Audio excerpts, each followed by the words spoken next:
गीता 5वें अध्याय का 6ठा श्लोक।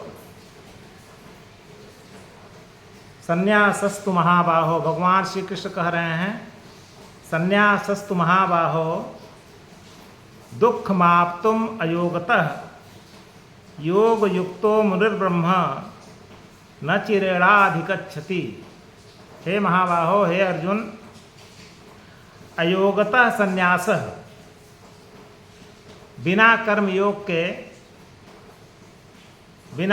योग के संन्यास मतलब सांख्य योग या ज्ञान योग, आप्तुम मतलब प्राप्त होना, बिना कर्म योग के ज्ञान योग का प्राप्त होना अत्यंत दुखम मतलब कठिन होता है।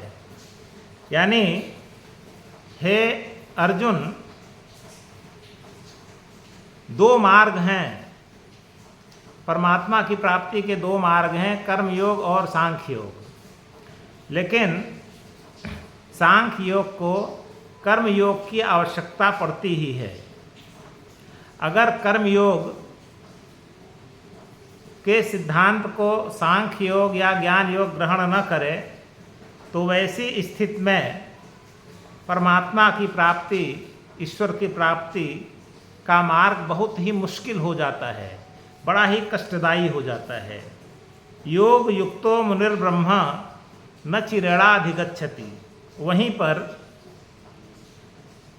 जो मनुष्य, मुनि मतलब मननशील है, योग युक्तो कर्मयोगी है, तो वह न चिरेणाधिगच्छति, वह परम ब्रह्म को शीघ्र ही प्राप्त कर लेता है। इसका मतलब जो कर्मयोगी है, मुनि है, मननशील है, वह अपने लक्ष्य में बड़े आराम से सफल हो जाता है। क्योंकि कर्मयोग में राग की समाप्ति के लिए दूसरों के लिए कर्म किया जाता है, दूसरों के लिए कर्म करने से राग समाप्त हो जाता है। और जब राग समाप्त हो जाता है, काम समाप्त हो जाता है, निष्काम की भावना आ जाती है, तो ब्रह्म की प्राप्ति हो जाती है।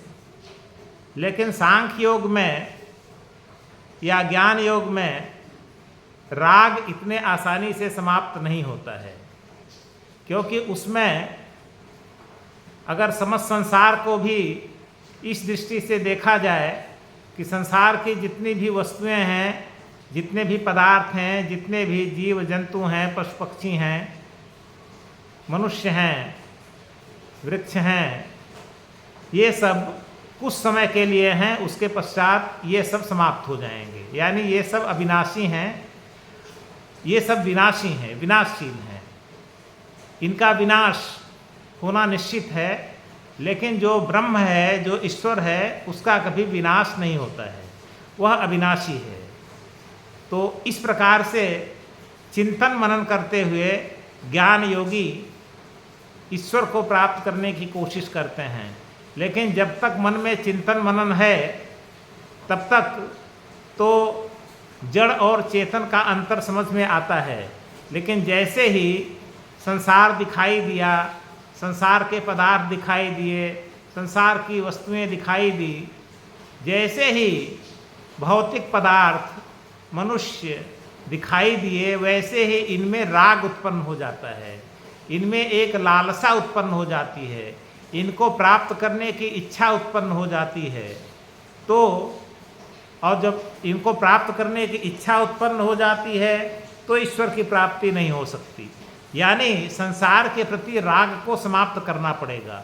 संसार के प्रति राग को समाप्त करने का जो साधन है वह ज्ञान योग में है, और वह है कि संसार के लिए कर्म करना, अपने लिए कोई भी कार्य न करना, जो भी कार्य है वो सब संसार के लिए, दूसरों के लिए करना। और इस सिद्धांत को जब सांख्य योग ग्रहण कर लेता है तो बड़े आसानी से राग समाप्त हो जाता है, और जब राग समाप्त हो जाता है तो उसे ईश्वर की प्राप्ति हो जाती है। इस प्रकार बिना कर्म योग के संन्यास का मार्ग या संन्यास योग, सांख्य योग या ज्ञान योग के द्वारा परमात्मा की प्राप्ति अत्यंत कठिन है। पहला वाक्य श्लोक का, और दूसरा वहीं पर जो मननशील कर्मयोगी होता है वह जल्द ही परमात्मा को प्राप्त कर लेता है।